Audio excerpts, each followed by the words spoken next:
Salih aleyhisselam, Hazreti Adem'in 19. kuşaktan torunu. Semud kavmine gönderilen bir peygamber. Semud kavmi, helak edilişleri dillere destan olan bir kavimdir.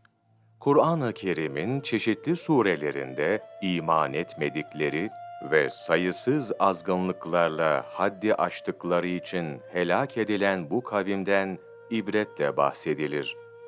Semud kavmi, Nuh aleyhisselamın oğlu, Sam'ın neslinden gelen Semud'un kavmidir. Hazreti Hud'un vefatından sonra, Semud'un torunları Kuzey Arabistan bölgesine, Şam'la Hicaz arasında bulunan Hicr mevkiine yerleşmişlerdi.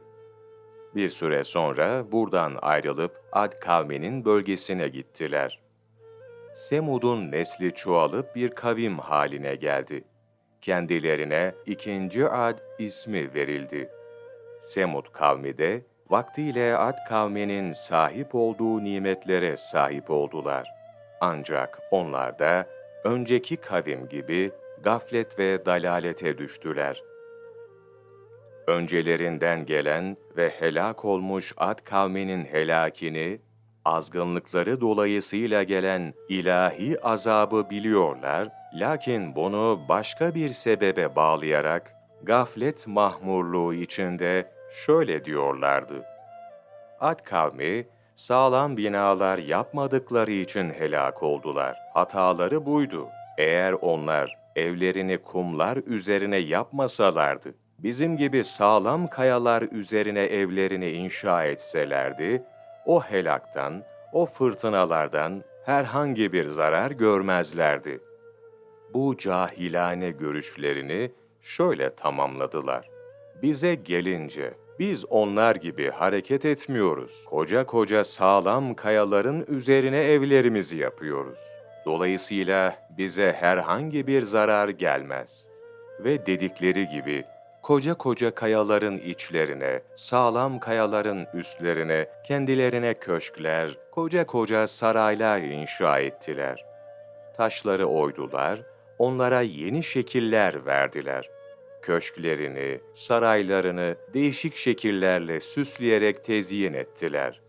Lakin bir taraftan da tevhid inancını unutup Allahu Teala'ya ortak koşmaya başladılar ve yapmış oldukları putlardan kendilerine yeni tanrılar edindiler.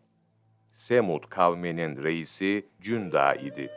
Ad kavminin yaşadığı o akıbetten ibret alamayan Semud kavmi, aralarında istişare ettiler ve Cünda'dan kendileri için hiçbir kavimde olmayan bir put yapmasını istediler. Cünda bundan çok memnun oldu. Hazırlığını yaptı, dağa çıktı ve büyük bir kayayı tespit etti. Nihayet o kayayı yontmaya başladılar. Bu kayaya göz, sığır göğsü ve at ayağı gibi şekiller verip onu altınlar, gümüşler ve o zamanın en zengin mücevherleriyle donattılar. Sonra da karşısına geçip secde ettiler. Bu putun ardından Semutlular kendilerine bir puthane yaptılar. Ved, Ced, Hed, Şems, Menaf, Menat, Lat adında putlar edindiler ve bunlara tapmaya başladılar. Bu olaylar olurken Salih aleyhisselam da kavminin içindeydi. O ticaretle meşgul olur, elinin emeğiyle geçinirdi.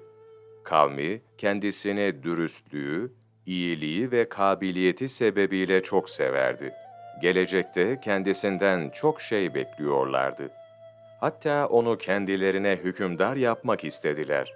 Fakat Allahu Teala Salih aleyhisselama peygamberlik verdi. Hazreti Salih aleyhisselam 40 yaşına ulaştığında Cebrail aleyhisselam kendisine peygamberliği getirdi.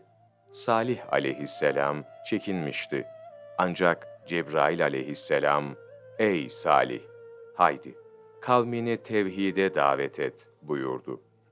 Ardından, "Ey Salih, sen Nuh ve Hud zamanında olmayan halleri müşahede edeceksin," dedi ve semaya yükseldi. Bunun üzerine Salih aleyhisselam, önce kavmin reisi olan Cünda'ya giderek ona tevhidi anlattı, davet etti. Cünda, bu davete gayet insaflı ve makul bir şekilde cevap verdi ve "Ben bunu bir kavmime bildireyim." dedi. Sonra Cünda, kavmini topladı.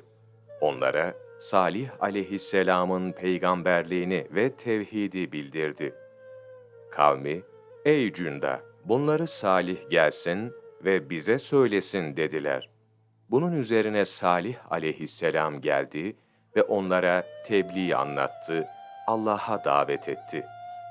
İşte o an Kur'an-ı Kerim'de şöyle buyrulur: Semud kavmine de kardeşleri Salih'i gönderdik. Dedi ki, ey kavmim, Allah'a kulluk edin. Sizin ondan başka ilahınız yoktur. O sizi yerden, topraktan yarattı ve sizi orada yaşattı. Öyleyse ondan mağfiret isteyin. Sonra da ona tevbe edin. Çünkü Rabbim kullarına çok yakındır, dualarını kabul edendir. Salih aleyhisselam, davetini açıktan yapmaya başladıktan sonra kavminin kendisine karşı tavırları bir anda değişti. O sevdikleri, güzel konuştukları, hatta hükümdar yapmak istedikleri Salih'i aleyhisselam düşman görüyorlardı. Önceki peygamberlerde olduğu gibi Hazreti Salih'in davetini ve tevhid inancını pek az kimse kabul etti. Diğerleri inkarlarına devam etti. Bu tutum Kur'an-ı Kerim'de şöyle buyruluyor: Semud kavmi de peygamberleri yalancılıkla suçladı. Kardeşleri Salih onlara şöyle demişti: Allah'a karşı gelmekten sakınmaz mısınız? Bilin ki ben size gönderilmiş güvenilir bir elçiyim. Artık Allah'a karşı gelmekten sakının ve bana itaat edin. Bu tebliğime karşı sizden hiçbir ücret istemiyorum. Benim ecrimi verecek olan ancak alemlerin Rabbidir. Ama kavim Salih aleyhisselamı anlamamak için diretiyordu. İnkarlarına devam ettiler. Ey Salih dediler, sen bundan yıllar önce içimizde ümit beslenen, sevdiğimiz birisiydin. Sen şimdi babalarımızın taptıklarına tapmaktan bizi engelliyorsun, öyle mi? Şunu bil ki, bizi kendisine çağırdığın o şeyden ciddi bir şüphe içindeyiz.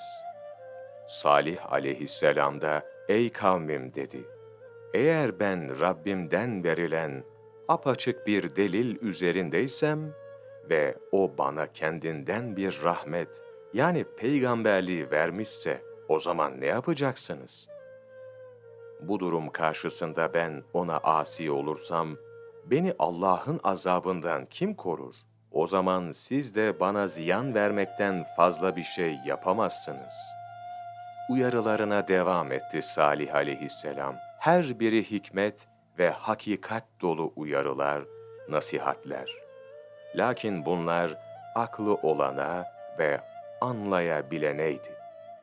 Ey kavmim, yapmayın. İyilik dururken siz niçin kötülüğe koşuyorsunuz? Allah'tan mağfiret dileseniz olmaz mı? Belki size merhamet edilir. İşi iyice yokuşa sürdüler. Sen olsa olsa iyice büyülenmiş birisin. Kendi aralarında sürekli toplantılar yaptılar. Biz yıllarca beraber olduğumuz, bizim aramızdan çıkan bir beşere mi uyacağız? Biz o takdirde apaçık bir sapıklık ve çılgınlık etmiş oluruz. Kesinlikle Salih büyülenmiştir dediler. Ve birçok hakaret dolu cümleler geldi. Vahiy aramızda ona mı verildi? Hayır, o yalancı ve şımarığın biridir dediler. Semud kavminin bu cehalet dolu ithamına Cenab-ı Hak büyük bir tehditle şöyle cevap buyurdu: Yarın onlar yalancı ve şımarığın kim olduğunu bileceklerdir. Pek yakında onlar mutlaka pişman olacaklar. Salih aleyhisselam sabretti. Ümitsizliğe kapılmadı. Her şeye rağmen gerçeğe yüz çeviren kavmini putlardan uzaklaştırmaya çalıştı. Onlara öğütlerde bulunmaya ve tebliğe devam etti. Siz burada, şu bahçelerin, pınarların içerisinde, ekinlerin, salkımların, size verilen bu nimetlerin arasında güven içinde öyle kalacağınızı mı zannediyorsunuz? Sanki hiç ölmeyeceksiniz de, o yüzden şu koca koca dağlardan evler yontup duruyorsunuz. Bilin ki siz de öleceksiniz. Allah'tan korkun ve bana itaat edin. Size o yanlışları söyleyen kâfirlerin emrine uymayın. Semud kavmi anladılar ki Salih aleyhisselam tebliğine devam edecek ve ona engel olamayacaklardı. Bunu anlayınca onunla uğraşmaktan vazgeçtiler. Bu sefer taktikleri değişti. Salih aleyhisselama inanan zaten az sayıda müminleri yollarından döndürmeye çalıştılar. Lakin Semud kavminin beklemediği bir şey oldu. Allah'a inananları bir yerde toplayıp kendilerinin sayıca üstün olduklarını göstererek Salih aleyhisselamdan uzak durmalarını istediler. Siz gerçekten onun peygamber olduğunu mu zannediyorsunuz deyince onlar, evet biz onun peygamber olduğuna inanıyor ve ayrıca onunla gönderilen her şeye de kalpten iman ediyoruz dediler. Hiçbir şüphenin, hiçbir soru işaretinin yer almadığı bu kayıtsız şartsız iman karşısında, Semud kavminin inkarcıları şaşkınlığa düştüler. Madem öyle dediler, siz inanmaya devam edin ama biz sizin inandığınızı inkar etmeye devam edeceğiz. Sürekli Salih aleyhisselamı bozgunculukla suçluyor, halkı da inkara zorluyorlardı. Bir türlü iman etmeyen Semud kavmi, bir de Salih aleyhisselama bunun için sözde akıllarınca bazı sebepler ileri sürdüler. Sen bizim şu mallarımıza sahip olmak, onları gasp edip elimizden almak istiyorsun. Yani başımıza geçmek istiyorsun dediler. Bir başka akılsız, sözüm ona mantık yürüttü. Bizim putlarımız var dedi. Şimdi biz görünenleri bırakıp, görünmeyen Allah'a mı tapalım dediler. Sonra da, görmediğin Allah seni ne şekilde vazifeli kılar ki? Eğer doğru söylüyorsan, bize hiç kimsenin yapamadığı bir iş yap, bir mucize göster dediler. Salih aleyhisselam, kavminin cehalet ve gafletine elbette üzüldü. Bir müddet onları terk ederek aralarından ayrıldı. Dönüşünde Allah Celle Celaluhu kavmine Hazreti Salih'in peygamberlik heybetini gösterecekti. Salih aleyhisselam kavmin reisi olan Cünda'nın yanına gitti. Cünda, doğru söylüyorsan seni imtihan edeceğiz dedi. Herkesin bildiği El-Katibe diye bilinen kocaman bir kaya vardı. Cunda bu kayayı kastederek şöyle dedi: seninle oraya gideceğiz. Senin ilahın o kayadan kırmızı tüylü, doğurmak üzere olan dişi bir deve çıkarsın. Yavrusunun rengi de annesinin renginde olsun. Kavmi de Cünda'nın isteğine biraz da alay katarak, sütü yazın serin olsun, kışın sıcak olsun. Bu sütten içen her hasta şifa bulsun. Fakir bir kimse ise içtikten sonra fakirlikten kurtulsun dediler. O devirde onlar için en kıymetli şey, bugünün belki araçları, model araçları gibi kızıl renkli deveymiş. İşte bu sebeple Salih aleyhisselamın kayadan kızıl tüylü bir deve çıkarmasını istemişlerdi. Bütün Semud kavmi kayanın etrafında toplandı. Salih aleyhisselam abdest aldı, namaza durdu. Bu arada namaz sadece bizim ümmetimizde değil, namazın şartları, namazın içindeki ve dışındakiler farklılık göstermekle beraber genel manada namaz her peygamberde vardı. Salih aleyhisselam namaza durdu, Allah'a dua etti. Kaya birazdan büyümeye başladı. Sancılı sesler çıkarıyordu ve içinden kızıl renkli bir deve çıktı. Herkes şaşkınlık içindeydi.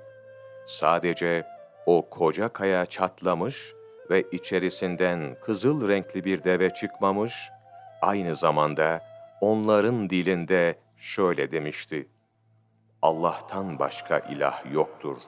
Salih aleyhisselam Allah'ın peygamberidir. Cunda şaşkınlığı üzerinden atar atmaz Salih aleyhisselamı alnından öptü. Bir rivayete göre yaklaşık 100 kişiyle birlikte tevhid akidesine girdi. Kavmine de şöyle seslendi: Ey kavmim! Artık bu körlüğümüz yeter. Ben kendisinden başka hiçbir mabud olmayan, eşi ve benzeri bulunmayan Allah'a ve O'nun peygamberi Salih'e iman ettim. Cünda'nın tacını kardeşinin başına koyarak, bundan sonra reisimiz sensin dedi. Cünda ise evine gitti ve ilk olarak oradaki bütün putları kırdı. Kendisine ait malları da müminlere sadaka olarak dağıttı. Sert ve keçeleşmiş bir libas giydi. O da öğrendiği tevhidi tebliğe başladı ve Salih aleyhisselamın baş yardımcılarından biri oldu. İmansız putperestler boş durmuyordu. Cünda'ya, yazık sana, sen de Salih'in sihrine kandın öyle mi? Dediler. Cünda onların dediklerini aldırmıyor ve Salih aleyhisselamın yanından ayrılmıyordu. Ve Allahu Teala'nın yeni bir imtihanı gelecekti. Salih aleyhisselam bu emir üzerine devesi için bir ölçü koydu. Dedi ki, ey kavmim! İşte size mucize olarak Allah'ın devesi. Onu bırakın. Allah'ın arzında yesin, içsin. Ona herhangi bir kötülükte bulunmayın. Sonra sizi yakın bir azap yakalar. Kural şöyleydi. Devenin bir gün su içme hakkı vardı. Belli bir günde diğerleri suyunu içecekti. Devenin su içme günü geldiğinde hiçbiri su içmeyecekti. Kural buydu. Deve yavrusuyla beraber otlar ve Allah'ı tesbih ederdi. Diğer hayvanlar onun heybetinden korkup kaçardı. Her gün gelir, kaplarını sütlerle doldurup giderlerdi. Ve daha önce istedikleri gibi Allahu Teala o sütü içenlere şifa veriyordu. İşte bu büyük mucize karşısında acziyetlerinden kahrolan kâfirler, deveyi katletmeye niyetleniyor ve bu katlin ardından Allah'ın azabının gelmesinden de korkuyorlardı. Yani hem bir yandan Allah'ı inkar ettiklerini söylüyorlar ama olası bir felaketten de korkuyorlardı.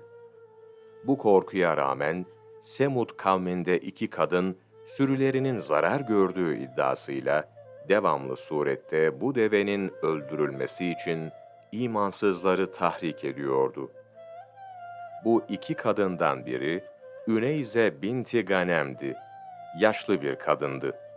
Fakat güzel kızları vardı. İkincisi Müheyya isimli, hem zengin hem de cemal sahibi bir kadındı. Bu 2 kadın da kâfirlerden bu deveyi derhal öldürmelerini istediler. Çünkü kendilerinin de hayvan sürüleri vardı ve Salih aleyhisselamın devesi su içtiği zaman kendi sürüleri su içemiyordu. Hayvanların su içmesi sırayla olmaktaydı. Bir gün deve ve yavrusu, bir gün diğer hayvanlar. Lakin bu onlara adaletsiz geldi. Müheyya, amcasının oğlu Mısta'yı çağırdı. eğer bu deveyi öldürürsen seninle hemen evleneceğim. Her şeyim, malım, mülküm de senin olur dedi. Mısta bu teklifi kabul etti. Kendisine yardımcı biri lazımdı. Kıtar isimli bir putperesti buldu. Ona da Üneyze'nin kızları teklif edildi. O da içlerinden birini seçerek bu çirkin işi kabullenmiş oldu. Bu iki kişi daha sonra yanlarına birkaç bedbaht daha buldu, 9 kişi oldular. Bu 9 kişi nihayet pusuya yattı. Mısta oku attı ve deveyi yaraladı.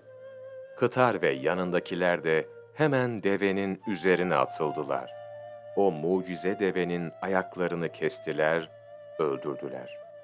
O esnada devenin yavrusu korktu ve dağa kaçtı. Bir rivayete göre onu da kesip etlerini yediler. En doğrusunu Allahu Teala bilir. Salih aleyhisselam devenin öldürüldüğü haberini alınca çok üzüldü. Devenin yanına gitti, ağladı. Kavminin hidayeti için dua ettiğinde ise kavmi ona şöyle cevap verdi: Ey Salih! Eğer sen gerçekten peygamberlerdensen, bizi tehdit edip durduğun o azabı getir. Ey kavmim dedi Salih aleyhisselam. Andolsun ki ben size Rabbimin vahyettiklerini tebliğ ettim ve size öğüt verdim. Fakat siz öğüt verenleri sevmiyorsunuz. Hem suçlular hem de güçlülerdi. Kavmi dedi ki, senin ve beraberindekilerin yüzünden biz uğursuzluğa uğradık. Ve zaman geçti. Hazreti Salih aleyhisselamın kavmini terbiye etmek ve onları içinde bulundukları bu hazin durumdan kurtarmak için gösterdiği gayretler hiçbir netice vermemiş, bu sapkınlar peygamberlerine karşı inat ve inkarlarında ısrar etmişlerdi. Bunun tabii bir neticesi olarak da ilahi azaba müstahak oldular.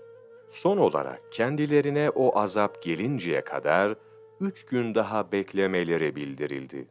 Salih aleyhisselam vahiy ile kendisine gelen emri onlara ilan etti. Yurdunuzda 3 gün daha yaşayın, sonra helak olacaksınız. Bu söz yalan çıkması mümkün olmayan bir tehdittir. Yine umursamadılar. Bu 3 gün, çarşamba, perşembe ve cuma rivayete göre. İlk gün yüzleri sararacak, ikinci gün kızaracak, üçüncü gün kararacak, dördüncü günse helak olacaklardı. Ve o gecenin sabahında acayip haller oldu. Devenin bastığı yerlerden kan fışkırmaya başladı. Yapraklar birdenbire kızardı. Kuyu suyu kan kırmızı oldu. Bedbahtlar şaşkın şaşkın birbirlerine bakıyorlardı. Deveyi öldüren o 9 kişi, yine Salih bize sihir yapıyor. Onu ve ailesini hemen öldürelim dediler. Geceliğin onun evine gidelim. Çoluğu, çocuğu hepsini öldürelim. Biz bu olayı yaptıktan sonra bunu kim yaptı derlerse biz orada değildik deriz. Böyle düşündüler. Lakin Salih aleyhisselama bu hile haber verildi. O da ailesini ve Allah'a inananları yanına alarak bu şehri terk etti. Böylece hicret hadisesi de gerçekleşmiş oldu. Bu 9 kişilik azgınlar çetesi planlarını uygulamak için gece vakti Salih aleyhisselamın evini kuşattılar. Evin içinde kimseyi bulamayınca şaşırıp kaldılar.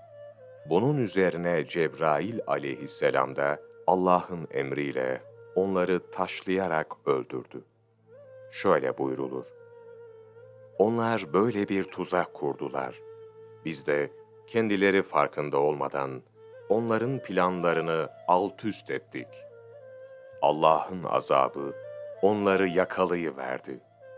Bunun üzerine şiddetli bir sarsıntı tuttu. Yurtlarında yüzüstü düşüp öylece kaldılar. Evet, ne kadar inkarcı ve sapkın varsa Hepsi helak oldu. Şehir bir harabe haline döndü. Salih aleyhisselam ve kendisine iman edenler o beldeyi terk ettiler. Müminler orayı terk ettikten sonra ikinci gün, orada kalanların yüzleri kıpkırmızı oldu. Üçüncü günse simsiyah kesildi. Artık azabın geleceğini biliyorlar. Ama bu azap ne taraftan gelecek diye korku ve dehşet içinde etrafa bakınıyorlardı. Hak Teâlâ, Cebrail aleyhisselama, onların övünerek yaptıkları ve pek güvendikleri muhkem binalarının altını üstüne getirmesini emretti. Zalim kavmin yurtları bir anda yerle bir oldu. Ayette buyrulduğu gibi. İşte haksızlıkları yüzünden çökmüş evleri, anlayan bir kavim için elbette bunda bir ibret vardır. Nitekim olması kaçınılmaz olan korkunç bir ses onları yakalayıverdi. Kendilerini hemen sel sürpüntüsüne çevirdik. Artık o zalimler topluluğu helak olsun. Zulmedenleri o korkunç ses yakaladı ve yurtlarında dizüstü çöke kaldılar. Semud kavmi, mallarına, zenginliklerine ve sağlam olarak inşa ettikleri meskenlerine güvenerek kurtulacaklarını zannettiler. Semud kavmi, kendilerinden önce helak edilen kavimlerden gerekli ibreti alamadıkları için, kendilerinden sonrakilere de bir ibret numunesi oldular. Tefsirlerde bildirildiğine göre, bir kısım kavimler sayha ile helak edilmişlerdir. Yani bir manada kuvvetli bir gürültü, ses ve o sesle beraber bir sarsıntı hali. İşte Salih aleyhisselamın kavmi Semud bunlardan biri. Nitekim alttan gelen bir sayha ile Allah'ın kahrına düçar oldular. Diğeri, belki hatırlarsanız Şuayb aleyhisselamın kavmiydi. Onlar da yukarıdan gelen bir sayha ile mahvedildiler. Diğeri, Yasin suresinde de buyrulduğu üzere peygamberlerine iman etmeyen ashab-ı Karye idi. Karye ashabı. Salih aleyhisselam kavminin helakinden sonra kendisine inananlara şu tavsiyelerde bulundu. Ey kavmim! Şüphe yok ki burası halkına Allah'ın gazap etmiş olduğu bir yerdir. Buradan hemen göç ediniz ve Allah'ın haremine gidip emanına kavuşunuz. Bunun üzerine Allahu Teala'nın azabından kurtulan müminler ihrama girdiler. Kızıl tüylü develeri yedeklerine alarak yola düştüler. Telbiye getire getire Mekke'ye kavuştular. Müminler zaman geçtikten sonra o harabe haline dönüşmüş olan şehre geldiler. Azgınlığın ve inkarcılığın o kötü sonunu seyrettiler. Mümin olduklarından dolayı tekrar Allah'a şükrettiler. Salih aleyhisselam müminlerle beraber tekrar hicret ettikleri şehre döndüler. Hayatlarının sonuna kadar da orada kaldılar. Allahu Teala derecesini âli eylesin. Amin. Elbette ki Kur'an-ı Kerim'de geçen bu kavimlerin helakı, ibretler, kıyametin kopacağı güne kadar yaşayan her insan için bir ibret niteliğindedir. Ad kavminin, bugün paylaştığımız Semud kavminin ve diğerlerinin dayanıp durduğu mal, mülk, edinim, kuvvet, her ne derseniz deyin, hepsinin insanın elinden bir gün alınacağını hiçbirimizin unutmaması gerekir. Allahu Teala'dan niyazımız, okuduklarımızdan, dinlediklerimizden ibret alabilmemiz, önceki kavimlerin başlarına gelen bu feci akıbetleri dikkatle tetkik edip hayatımıza ve ahiret hesabımıza çekidüzen vermemizdir. Sürçülisan ettik affola. Bir başka yayında buluşmak ümidiyle hepiniz en emin olan Allahu Teala'ya emanet olunuz. Esselamu aleyküm ve rahmetullahi ve berekatühü.